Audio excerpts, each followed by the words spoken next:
6월절 어린 양 피를 기억하라 하는 말씀을 이 재앙 맞는 시대에 우리가 그대로 붙잡아야 되겠습니다. 사실 성경에 있는 그 재앙, 그 대표적인 것이 사실 홍수 심판도 큰 재앙이었습니다. 지구가 다 멸망하는 날이었으니까요. 또 역사적으로 이스라엘 백성이 출애굽하기 직전까지 내린 10가지 재앙은 재앙 중의 재앙이었습니다. 그 외에도 전쟁이다, 포로로 잡혀간다, 뭐 이런 일들이 전부 다 재앙입니다. 그런데 그런 재앙을 우리가 역사 속에서는 그렇다 생각하지만은 실제로 내 삶에 체험하기가 쉽지 않습니다. 그런데 오늘 우리가 이번에 코로나19 이 바이러스 때문에 재앙이 뭔가 하는 것을 조금이나마 실감할 수 있게 되었습니다. 지금 어쩌면은 전 세계가 재앙 맞는 시대예요. 그 심지어는 미국에서는 우리나라를 주의 깊게 봅니다. 지금. 그래서 한국인들 금지시키려고 하는 까지도 생각하면서 주의하고 있고, 이미 어떤 나라는 그렇게 경계까지 하고 있습니다. 그렇다고 보면은 우리나라에도 재앙이 임한 것입니다. 이 재앙은 중국으로부터 시작해서 전 세계로 퍼졌고 그 가운데 우리나라가 있습니다.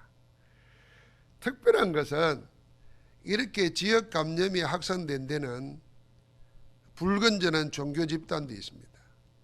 사실은 신천지 예수교 했지만은 성경도 자기들 말한 대로 읽을 필요 없다 그러고 버리라 그럽니다. 이름은 예수교 하지만은 사실은 예수 그리스도를 믿는 게 아닙니다. 이만희를 이긴 자라고 생각하고 오실 재림하실 예수라고 말을 하는 가운데 있는데 어떻게 그걸 기독교라고 할 수 있겠습니까? 그런데다가 벌써 교주라는 말을 쓰고 있다는 자체, 뭐 청도가 태어난 고향이기 때문에 성지라고 하는 그런 말 자체가 전부 다 그런 종교 집단이고 더 깊이 말하면 사기 집단입니다. 신천지에 많이 표습되는 사람들을 보면 거의 거짓말로 표습합니다. 어떤 사람은 자기가 기자라고 그랬대요. 신학생 하나가 기자라는 사람이니까 인터뷰를 하다가 그게 포섭이 됐어요. 그 사람이 얼마 전에 나와가지고 CBS에서 뭐 이렇게 공개도 했더라고요. 그런 식으로 다 자기 신분을 속여가지고 포섭시켜가지고 훈련받게 만들면은 이 점조직이라는 거예요. 중국에서도 점조직이라 그래가지고 이거 지금 큰 난리가 났어요. 내가 이 사람하고 알면은 그 다음 사람은 나를 몰라요. 그 공산주의 점조직처럼 연결되어 있고 서로 감시하고 감독한대. 그러니까 이거는 종교 사기 집단입니다. 그거보다 더한가, 자기가 재림주라고까지 말하고 영생한다고까지 거짓말을 한 집단에 내린 하나님의 심판이라 생각합니다. 심지어는 어제 뉴스 보니까 신천지 교도들이 우한에 가가지고 포교 활동을 하고 거기에 뭐 있고 그래서 거기 갔다 왔을 거다 이런 얘기까지 나오고 있는 판입니다. 바이러스라는 이 사태보다도 더 경계해야 될 게 있습니다. 그게 뭐냐 하면은 두려움이고 공포입니다. 우리 마음에 벌써 위축이 되잖아요. 사람 만나는 것도 위축되고 예배할 때도 가야 되나 말아야 되나 뭐 이런 것 자체가 다 위축됩니다. 그래서 사실보다도 더한 것은 우리 마음에 찾아오는 공포, 두려움입니다. 그 두려움 자체를 더 두려워해야 됩니다. 바이러스보다도 바이러스를 인해서 오는 두려움 자체를 더 경계해야 됩니다. 그 틈을 파고 사단과 불신앙은 우리를 넘어뜨리려고 스며들고 침투하는 것입니다. 그래서 전 세계가 지금 재앙 만났습니다. 개인의 문제가 아니라는 것입니다. 국가가 온 힘을 빌어서 하고 그러다 보니까 뭐 기업들이고 자영업자들이고 사람들이 전부 다 일단 나가기를 꺼려하는 거예요. 얼마 안 돼도 자영업은 문을 닫고 기업은 손해를 보고 뭐 흑자도산하는 말도 있어요. 늘 장사가 잘 되고 만드는 잘 되는데 사람들이 이런 재앙을 만나면은 손해보던 곳이 아닌데도 유통을 할 수 없으니까 도산된다는 거예요. 어쨌든 재앙맞는 시대입니다. 오늘 성경에 이스라엘 백성이 애굽에서 400년 노예사를 끝나고 나오기 전에 애굽에 10가지 재앙이 내렸습니다. 이 재앙은 양면성이 있습니다. 애굽에는 심판이지만은 노예된 이스라엘은 구원입니다. 재앙이 어떤 곳에서는 심판이고 어떤 곳에서는 구원입니다. 10가지 재앙이 애굽에는 재앙이었습니다. 이 재앙의 성격은 하나님의 심판이었다는 겁니다. 애굽은 전 세계에 그 힘을 가지고 뭘 퍼뜨렸냐면 사실은 하나님 아닌 다른 우상 섬기는 것을 퍼뜨리는 겁니다. 나일강이 그랬고 여기 벼루, 파리, 뭐 심지어는 메뚜기 이런 모든 것들이 애굽에서 섬기는 신들입니다. 아이고 그런 걸 뭘 신으로 섬기나 그러는데 발달한 나라일수록 모든 것에 신앙을 부여합니다. 신이라고 부르는 겁니다. 그래서 로마에는 곡식을 심으면 곡식 심을 때 간장하는 신이 있어요. 그 제사 지내고 곡식을 심어요. 싹이 나고 꽃이 필 때도 그걸 또 간장하는 신이 또 따로 있어요.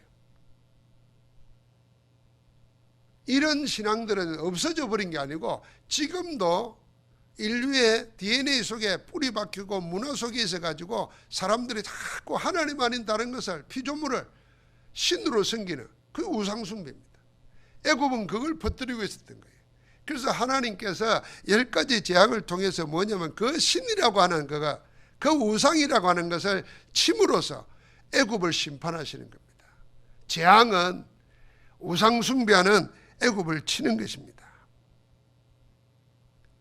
신천지가 교주가 무슨 영생한다 그러고 사람은 다 한 번 죽는 거라 그랬어요. 죽은 다음에는 심판이 있는데 자기가 와가지고 무슨 심판주라는 이긴 자라고 이야기하고 그 여자하고 12년 살았던 여자가 이야기하지 않습니까? 죽음을 두려워하고 있다. 사기꾼이에요. 그리고 결국 뭐냐면 돈을 다 모아두는 그 돈 가지고 이제 싸움 벌어지는 겁니다. 90살이 되니까 죽을 때도 다 됐지 않겠어요? 근데 신기합니다. 죽고 나도요. 아이고 이거 거짓말이나 이러고 다 떠나야 될 텐데 그걸 또 믿습니다. 살아있다고 믿고 속입니다. 하나님이 심판하는 겁니다. 하나님 아닌 피조세계가 피조물이 인간이 하나님같이 높아지면은 하나님의 심판을 받게 되어 있습니다.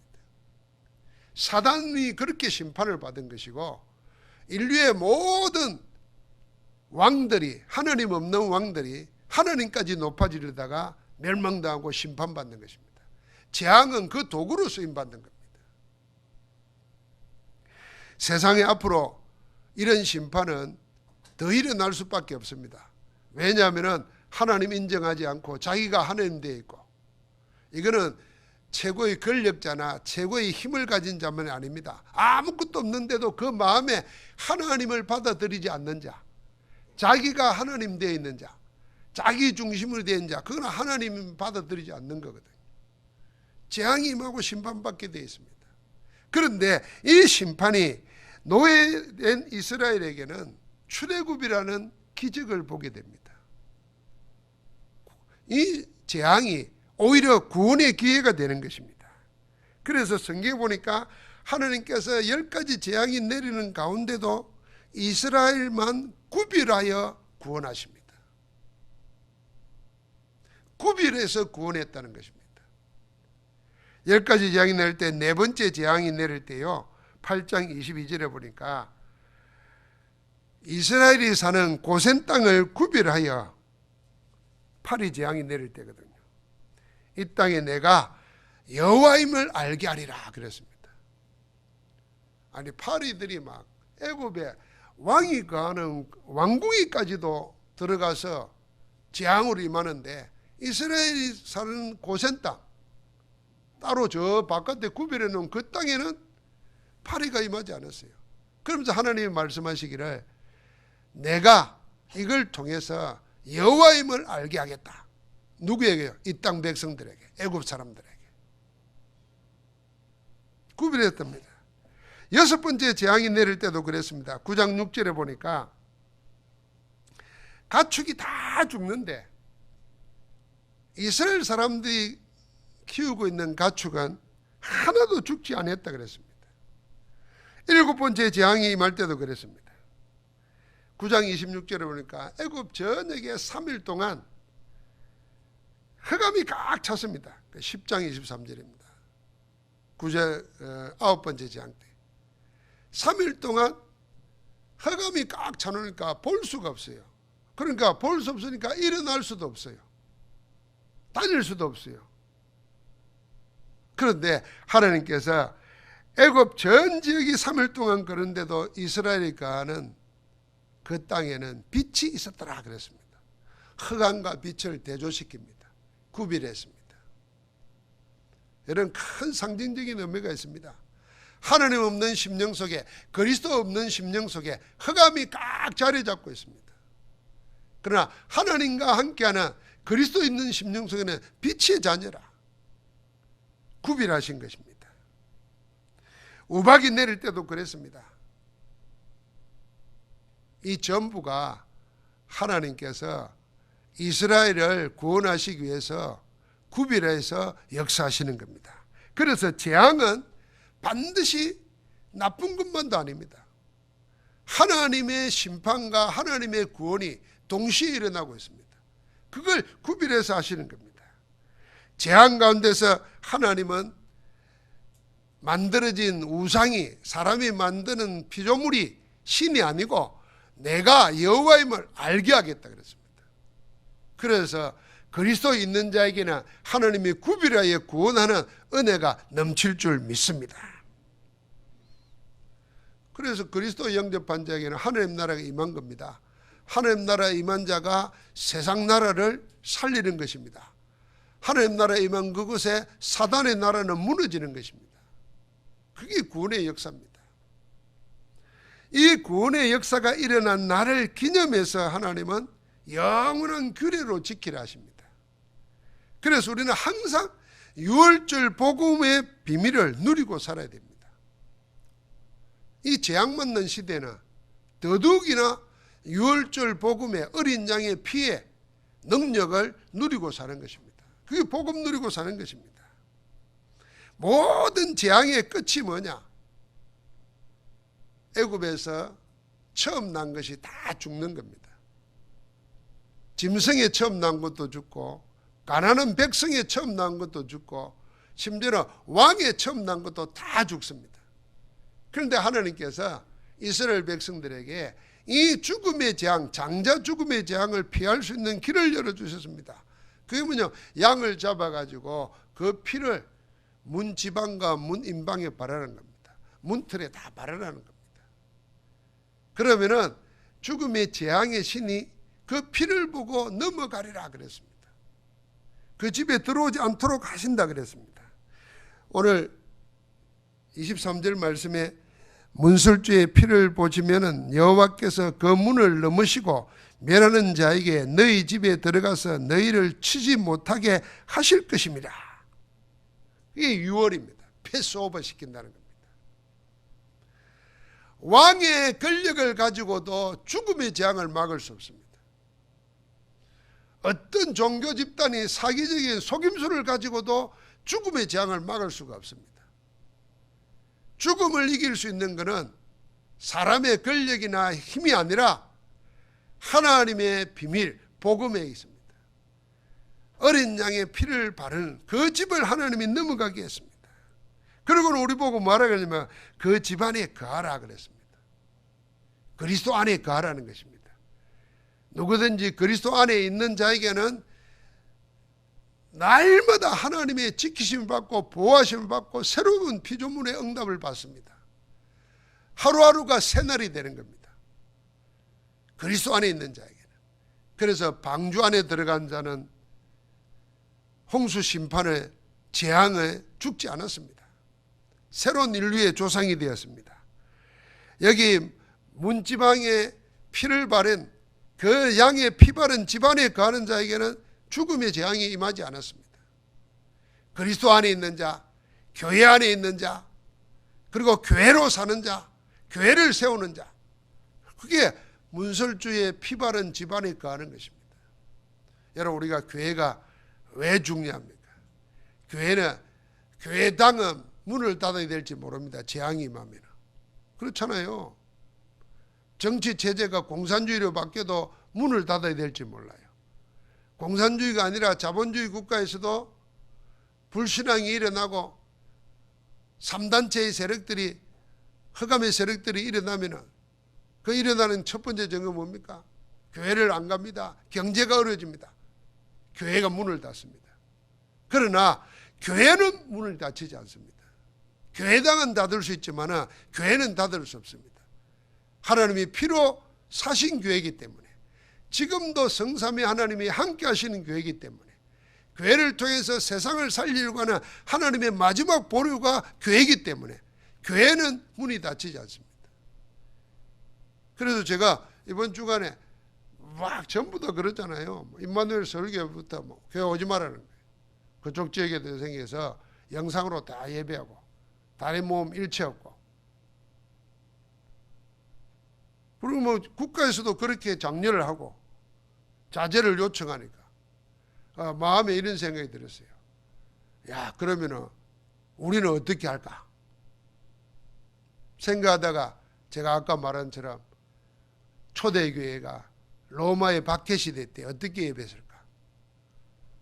일제시대 때 핍박가면서 신앙을 지킨, 우상숭배하고 신사에 절한 사람들 말고 정말 신앙을 지킨 사람들은 어떻게 예배했을까? 지금도 공산주의 국가에서 어떻게 예배할까? 모슬람 국가에서. 그런 생각을 하다 보니까 오늘 우리가 그런 마음으로 예배하고 그 신앙과 흐름을 같이 할 수 있는 진짜 예배를 드릴 수 있겠구나. 우리가 소리 내지 않고 자유롭지는 못하지만 더 간절하게, 그래서 더 간절하게 예배할 수 있겠구나. 이건 더 축복이다 생각들어요.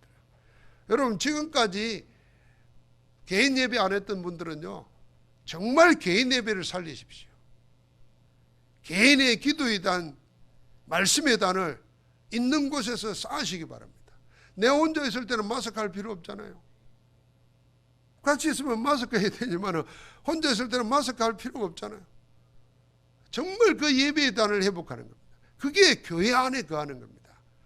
어린 양 피 바른 집 안에 거하는 겁니다. 그런 교회를 우리가 세우는 겁니다. 어떤 일이 일어나도, 재앙을 만나도 하나님 경배하고 예수가 그리스도라는 사실을 복음 안에 거하는, 그 복음의 능력으로 살아가는 교회를 세우는 것입니다. 그런 교회가 우리가 되어야 될 줄 믿습니다. 왜 그렇습니까? 그리스도는 모든 걸 다 끝내셨습니다. 다 이루었다 그랬습니다. 모든 재앙이 어디서 끝나냐? 그리스도 안에서 끝나는 것입니다. 그래서 우리는 두려워할 필요가 없습니다. 그래서 우리는 세상 끝에, 세상에 매일 필요가 없습니다. 우리 자신에게 매이지도 말아야 됩니다. 막 그런 일이 생기면 내 마음이 위축되는 거, 그건 나에게 매이는 겁니다. 내 안에 계신 그리스도 바라보고 그 안에서 참 자유와 축복과 능력을 누려야 됩니다. 이럴 때일수록 더 깊은 은혜 속에 들어갈 수 있는 하나님이 주신 축복의 기회다. 여러분 한번 생각해 보세요.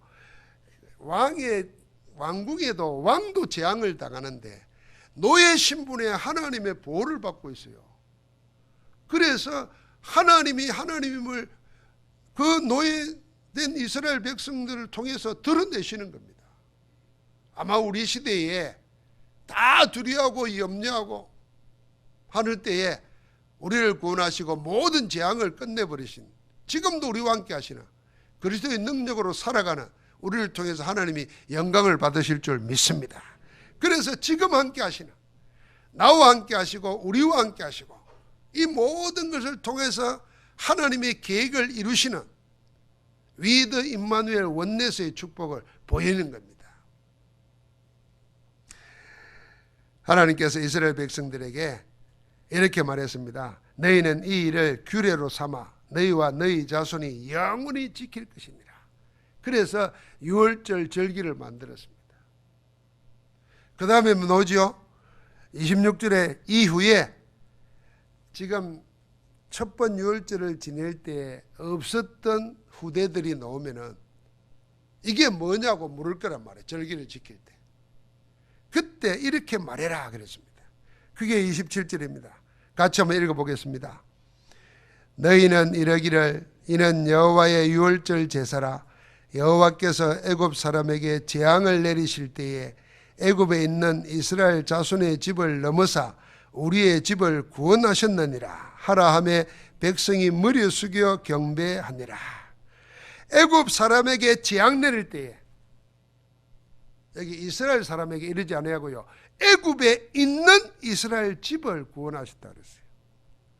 애굽에 재앙을 내리는데 이스라엘 사람들이 애굽에 있는데 하나님은 그들은 구원했다는 겁니다. 구별하여 구원하는 겁니다. 저 이스라엘 사람이 이스라엘 땅에 있는 게 아니고 애굽 안에 있었다는 거예요.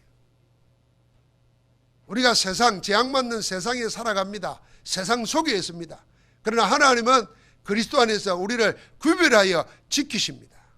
그 은혜를 누리게 되는 겁니다. 후대가 묻거든 이렇게 답해라. 유대인 교육은 이거 가지고 갑니다. 유월절 제사를 지내면은 집안이 다 모입니다.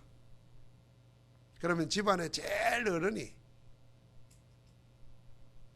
돌아가면서 질문하고 답을 하면서 거기서 자녀교육, 가정교육, 종교 신앙교육, 국가 정체성, 민족 정체성 교육 다 시킨다는 거예요. 그래서 제 기억에 신학교 다닐 때 이스라엘 히브리 대학에서 구약학을 전공한 교수님이 유대인들의 초청을 받았대요. 그 이야기를 해주더라고요. 자기는 구약을 공부하면서도 뭐 저한테는 그때 그랬어요. 잔칫날 부르니까 많이 먹을 줄 알고 안 먹었대요. 근데 유월절 가보니까 유월절 먹는 게 없잖아요. 누룩 없는 떡. 그거 다 허리 띠고 일어서서 지팡이 젓고 급히 먹으라고 말한 건데 바로 되지 않는 떡을 먹으니까 그게 익지도 않은 걸 먹어야 되잖아요. 먹을 게 없어요. 근데 그게 그냥 먹는 게 아니라 식사를 2시간, 3시간 하더라는 거예요. 그러면서 이 포럼을 하는 거예요. 이게 뭡니까? 그래서 이 질문을 어떻게 하느냐에 따라서 아이들의 상태를, 영적 상태뿐만 아니라 앞으로 어떻게 교육시킬까 하는까지도 결정했대요. 이게 뭡니까? 물으면요, 요거는 그냥 단순한 아이라. 아무 질문도 안 하면은 바보라.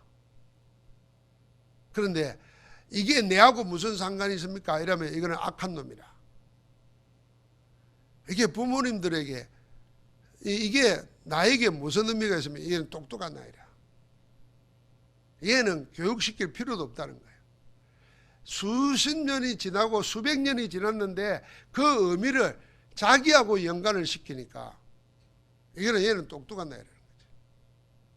그런데 이 단순한 아이나 바보는 교육시키면 되는데 이 악한 놈, 이게 내하고 무슨 상관이 있냐고 이렇게 묻는 놈은 악한 놈이라는 거예요. 요거는 이제 주의 대상이라 하죠. 특별교육 대상이라는 거예요. 그러니까 유월절을 지금도 지킵니다. 우리가 왜 항상 복음 누리야 된다는 말이 그 말입니다. 영원한 규례로 지키라 그랬잖아요.